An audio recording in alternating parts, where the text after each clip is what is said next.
na lang kami sa kalsada. Kalpiro namin, mawawala na ng bigas eh. Pamilya namin. Ba't hindi na po duguan na talaga sacrifice? Kailan ho ba kami maiintindihan ng gobyerno? Mga kapatid, alas 5:30 na. Ito na mga bumabanderang balita. Pasasahurin ang mga tsuper, mga jeepney driver, kokontratahin na ng LTFRB simula April 15. Kontraktor talaga, dating Congressman Zaldico tumanggap umano ng 802 million pesos mula sa kumpanyang itinayo niya ayon sa AMLAC. Kalusugan ni PBBM, palasyo tinangging na ospital si Pangulong Bongbong Marcos.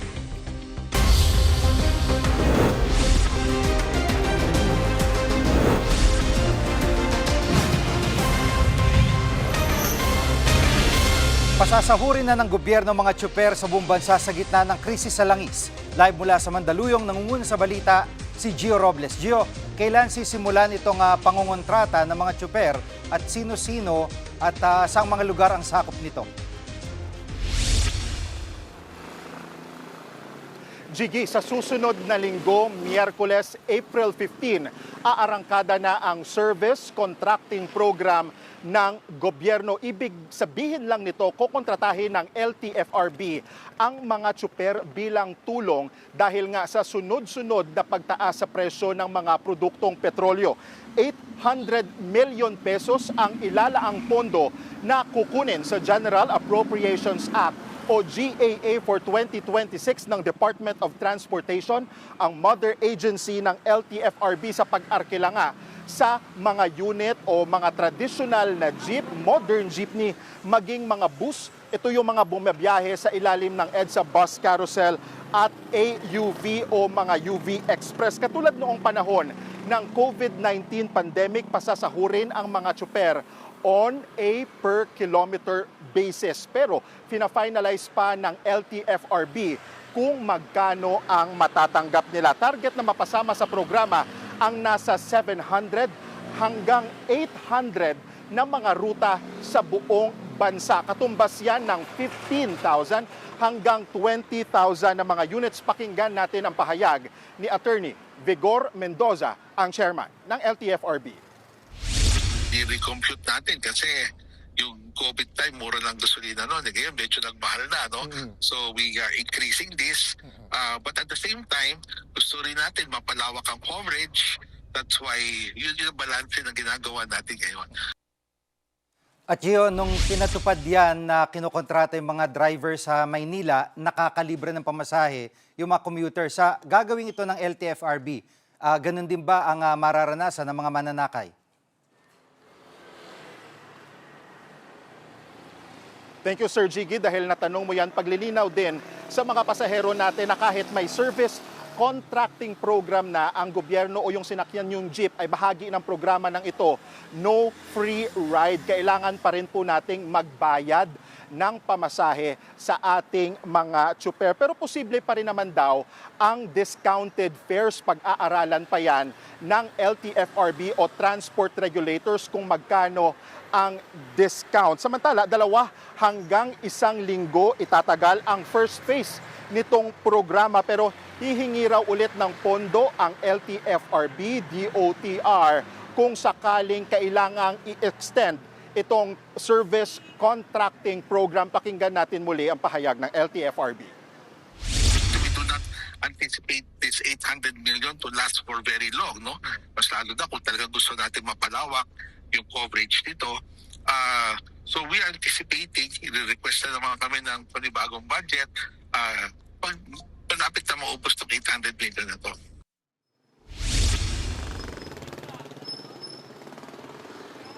Sa mga kakapanood pa lang sa atin po online at maging sa Free TV, inyo pong napakinggan si Attorney Vigor Mendoza, ang chairman ng LTFRB. Balik sa iyo, Sir Jiggy. Yan ang ulat ni Gio Robles live mula sa Mandaluyong. Muling nangalampag ang mga tsuper kasunod ng panibagong taas presyo sa petrolyo. Git nila kakarampot ang natanggap nilang ayuda. Live mula sa Mandaluyong din, nangunguna sa balita si News 5 Transportation Correspondent Gerard de la Peña. Gerard, ano ang mga hiling ng mga tsuper? Tama ka, Jiggy. Nag-ingay nga at nagprotesta itong mga miyembro ng grupong Piston sa iba't ibang bahagi ng bansa. At ang panawagan pa rin nila sa pamahalaan ay unang-una tanggalin itong excise tax sa langis. Pangalawa, itaas ang pasahe. At pangatlo, ay tanggalin na itong oil deregulation law para magkaroon ng kontrol ang pamahalaan sa presyo ng langis. Lalong-lalo na ngayon na talagang nahihirapan na tayong lahat sa napakamahal na presyo ng langis. At isa pa nireklamo nila ay itong kakarampot daw na ayuda na ibinibigay sa kanila. At ang mas masakla pa dito ay hindi raw lahat ay nakakatanggap nito. Pakinggan natin ang kanilang pahayag. 5 linggo na po ito na patuloy na pagtaas ng presyo ng langis. Pero ang ginagawa lang sa amin, bibigyan lang kami ng kakarampot na ayuda sa halagang 5,000. Talagang doon sa puro pagtaas ng halaga ng krudo, halos lahat na ng kita na dapat na iuwi namin ay napupunta na lamang sa pambayad ng aming konsumong krudo. Na kung saan hindi na sumasapat ito para bumuhay ng disenteng pamilya.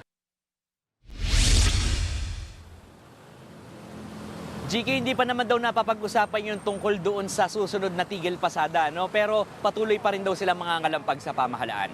Jiggy. At Gerard, nasa 170 pesos ng litro ng diesel, ikaw ay eksperto na dyan. Sa tingin nyo ba, tingin mo ba may itataas pa ito sa mga susunod na araw?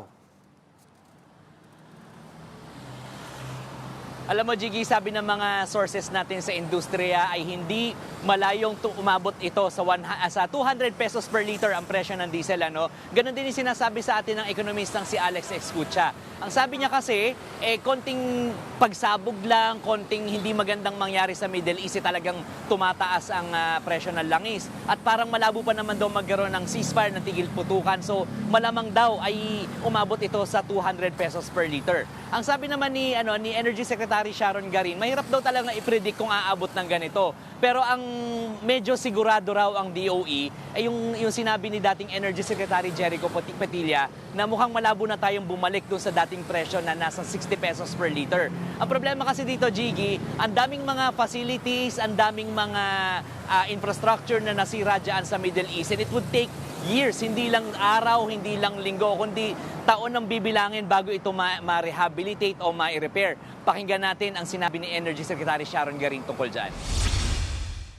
Kung gaano kabilis ang pag-akyat ng presyo, hindi ganun po kabilis yung pagbaba ng presyo. In fact, it will be way, way slower because ang damage po ng gera na to ay sobrang, it goes beyond the war na ngayon. Iba na yung epekto niya. Yan muna ang latest. Balik sa'yo, Jiggy. Yan ang ulat ni Gerard de la Peña live mula sa Mandaluyong. Sa ibang balita, tinanggi ng Malacanang kumakalat na balitang na ospital si Pangulong Bongbong Marcos. Fake news daw ang impormasyong dinala sa St. Luke's Medical Center sa Quezon City ang Pangulo. Sinabi rin kahapon ng palasyo na maayos ang kalusugan ng Pangulo. Kanina nagsampa ng reklamo sa DOJ si Presidential Communications Office Secretary Dave Gomez laban sa mga nagpapakalat ng fake news. Kaugnay naman ito sa kumalat na post sa social media na magpapatupad naman ng gobyerno ng energy lockdown. Fake news din yan ayon sa palasyo. Susunod, 200 milyong piso pumasok sa bank account ni Zaldico ayon sa AMLAC. At puganteng si Atong Ang, posibleng nasa Vietnam. Diyan lang kayo mga kapatid, dapat una sa lahat.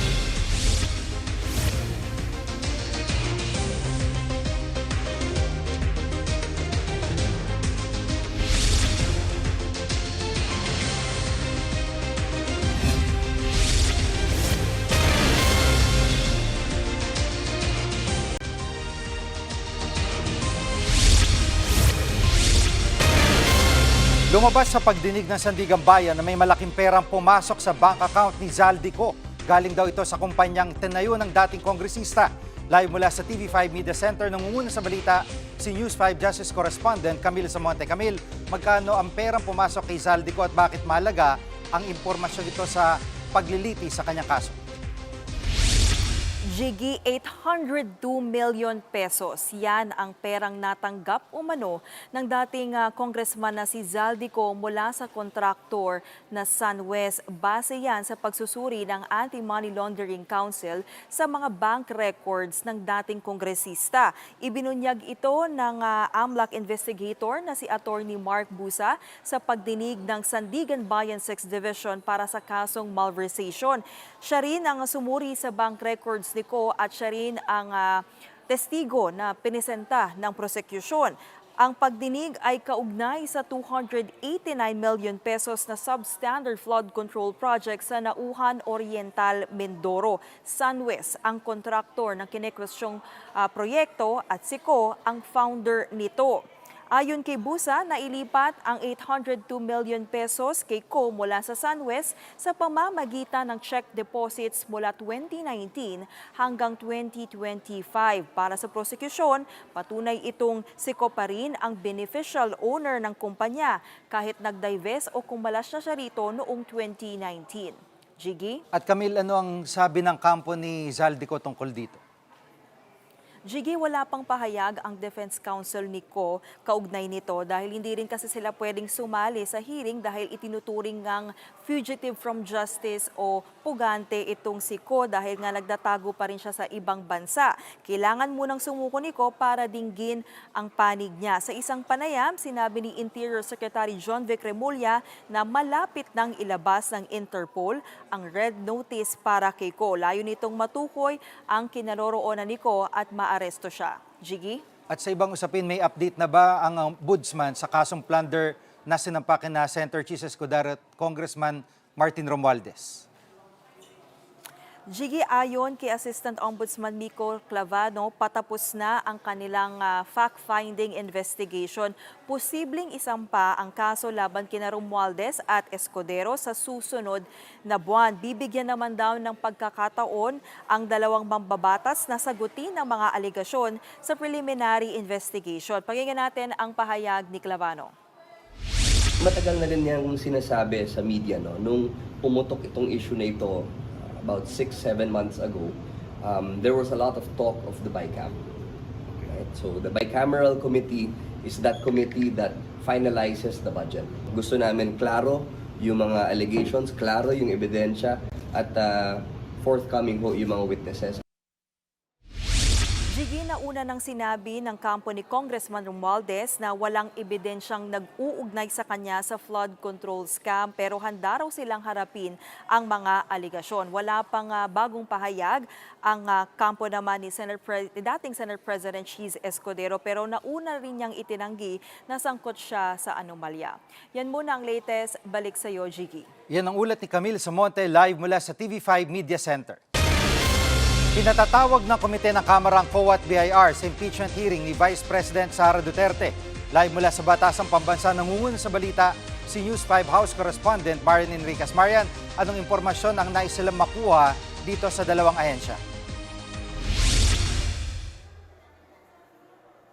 Jiggy, gustong makuha ng House Justice Committee mula sa COA yung mga dokumento sa paggastos ng confidential funds ng OVP at DepEd. Kaya pinatatawag ng komite yung opisyal ng COA na si Attorney Gloria Camora sa pagdinig po yan sa April 14 sa susunod na linggo. Pinasusumiti po kay Camora yung liquidation reports, disbursement vouchers, certifications at accomplishment reports ng OVP at DepEd. Pati na rin po yung iba pang mga dokumentong pwedeng gawing ebidensya. Kung babalikan natin, Jiggy, naglabas ng notice of disallowance ang COA para questionin po yung paggastos ng confidential funds ni VP Sara. 73.2 million pesos yung kinikwestyong pondo mula sa kabuoang 125 million pesos na ginastos ng OVP noong 2022 sa loob lamang po ng 11 araw. Matatanda ang lumabas din doon sa pagdinig noon ng Good Government Committee hearing during the 19th Congress yung mga questionabling pangalang nakatanggap ng confidential funds ni VP Sara gaya po ni Mary Grace Piatos. Samantala, pinatatawag din ng komite si BIR Commissioner Charlito Martin Mendoza. Pinasusumiti rin po yung income tax returns ni na VP Sara at ng kanyang asawang si Attorney Mans Carpio. Gayun din yung annual financial statements nila at ng mga mga negosyong konektado umano sa kanila. Ito po ay para makita kung biglang lumobo ang yaman ng bise. Jiggy. At bukod sa mga ito, may iba pa bang ipapatawag ang komite at may nagkumpirma na bang sila'y dadalo?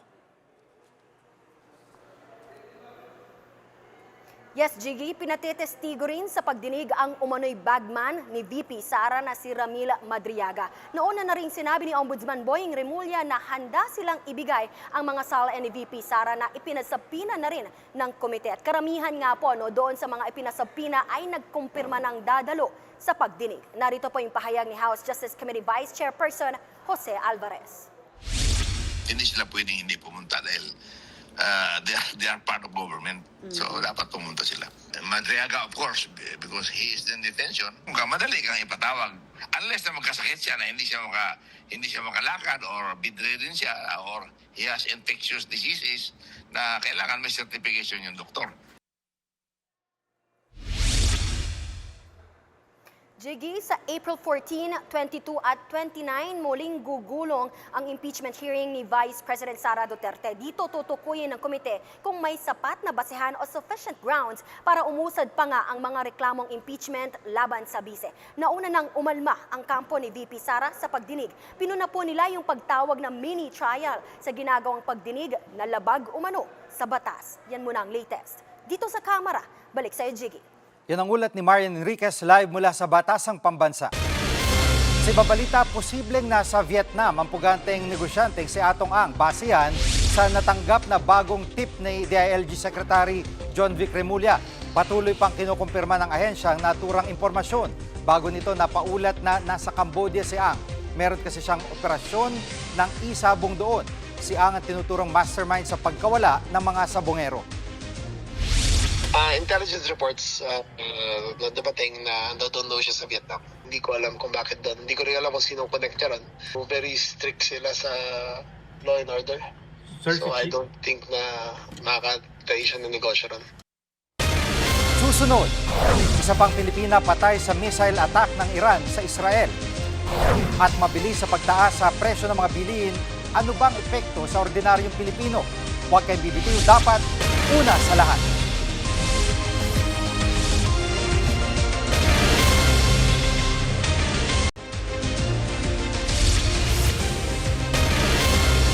Bunsod ng krisis sa langis, bumilis ang pagtaas ng presyo ng mga bilihin at serbisyo nitong Marso.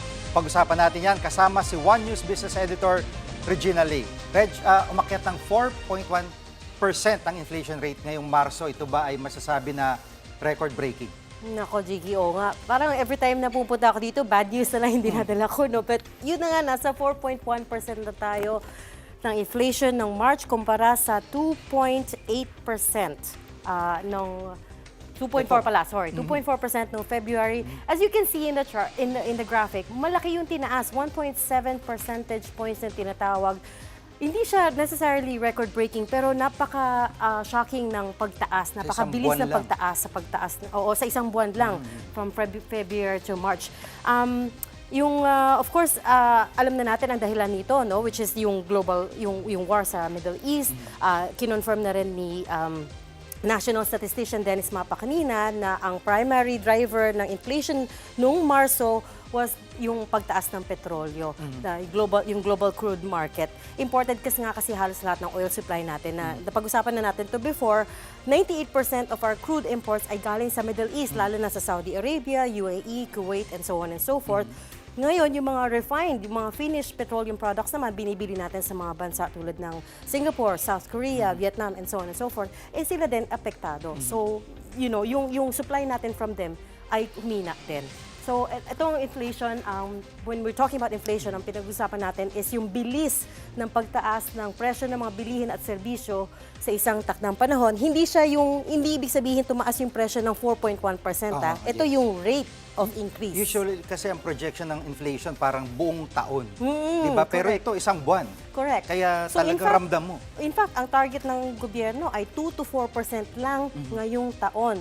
Marso pa lang, na-breach na yung level na yon. Oo. Nasa 4.1% na tayo. And lahat ng mga ekonomista na nakausap natin, they're all expecting na April could be worse kasi hindi pa natin na feel yung tinatawag na pass-through effects Parang nitong global war. pinaka-ceiling niya. Oo, exactly. Para doon sa yung mga daily wage earners, saka yung mga minimum wage, yung mga nasa below poverty line, papaano ang talagang napakatindi na epekto nito? Oo. Nakita din natin yan sa charts ng Philippine Statistics Authority kanina nung nag-report sila ng inflation. Yung bottom 30% ng households ay pinaka-epektado kasi majority of yung pera nila ginagastos sa pagkain, sa fuel, sa transport, and so on and so on.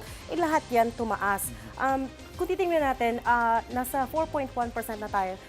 This is the highest in 20 months, 20 months. July 2024, yung last na umabot ng 4% yung inflation natin. Naalala mo ba na nangyari noong July 2024?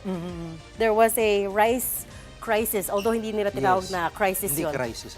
Pero there was a rice price shock kasi in 2023, nag-announce yung India na export ban. Di ba, net importer tayo ng rice. So, nung nag-ban ng export yung India, biglang tumaas yung presyo ng rice in the global market. So, nagkaroon ng huge spike. Ngayon, mas madalis yung ayusin yung problema nung July 2024 kasi nagbaba lang sila ng tariffs. Whereas dito, this is a global problem. At saka ang mangyayari talaga is kung masyadong import-dependent yung Pilipinas sa lahat ng bagay, kahit galunggong, bigas, fuel, isda, karne, manok, etc. Konting shock sa market, yun talaga mangyayari. So, pagdating sa yung purchasing power natin, papaano yung naging epekto niya dito sa ang bilis sa pagtaas ng inflation? Of course, nararamdaman natin to lahat, right? Our purchasing power is weakening and kinumpirma din to ng PSA kanina with National Statistician Dennis Mapa said, yung 1 peso ngayon, yung 1 peso dati is equivalent to about 75 cents today, which means nag-erode, humina ang ating purchasing power. Halaga ng 1 piso ay katumbas na lang ng 75 cents ngayon. Hindi ito necessary dahil sa giyera sa Middle East. Ito ay resulta ng 8 years of inflation. So cumulative itong effect na to sa ating purchasing power. The problem there is of course pagka tumataas ang inflation pero hindi tumataas ang mga sahod, ang mga salary. Then of course, mas konti yung mabibili mong goods and services. Yan ang tinatawag na purchasing power erosion. Nag-erode yung ability natin makabili ng goods and services. Sa madaling salita, pahigpit yung sintron. Yun ang talagang translation. Yun na lang talaga because yun nga, ito yung kakayahan natin ng pera natin na makabili ng mga pangangailangan at serbisyo. And kung hindi naman tumataas in response yung salaries, yung income, or whatever your source of income is, then of course, mas konti yung mabibili mo in terms of the prices today. Like yung kanina sa inflation, sa headline inflation na nakita natin, nung tinignan natin yung datos, yung transport cost, diesel and gasoline contributed more than 50% to that because of tumalon nga yung presyo because of the war in the Middle East. Naku, talaga marami na naman kaming natutunan sa iyo, Prof. Regina. Kaya lang Lee, hindi ito lahat pa. good news. Oo, ito pa. Ang mangyayari kasi, di ba, parang kung 100 pesos dati ang value nun, nakita natin 75 pesos na lang, hindi tumataas ang sweldo, paano pa yung services? Ang pinag-usapan pa lang natin yung bibilhin natin na bigas, gasolina, pero services, paano yun, di ba?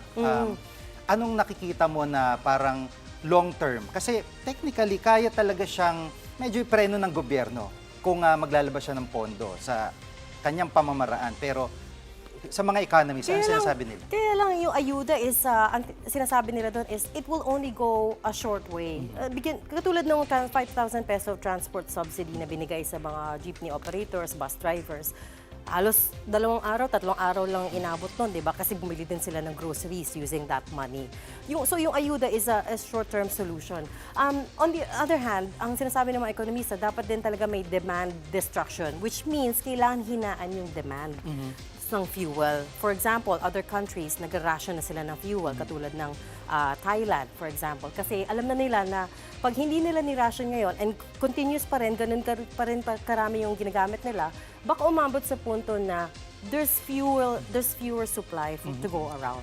Pero ang mangyayari dyan, pag in-announce talaga yan, Ayun na nga. yung panic May na... psychological effect din Yes, kasi. yung panic na mangyayari. Oo, yun na nga. So that's the trade-off. Yes. How do you announce it without causing panic in the markets na lahat tayo pupunta sa gasolinahan Oo, para yes. magpa-full tank, di ba? So, Talagang... mahirap. It's a very difficult problem to solve kasi nga external focus siya. Compared sa yung sa pinapakita ko na July 2024 issue, mas mabilis yun kasi although external siya, pwede mo i-cut yung tariffs. And nag-work naman, bumaba yung inflation. Pero this one, mas malaking mahirap. factors yung kailangang i-control. Yeah. Yan. Prof. Regina Lee, One News Business Editor, maraming salamat. Thank you. Susunod, paglalakbay ng Artemis crew sa paligid ng buwan, record-breaking. Huwag kayong bibitiw, dapat una sa lahat.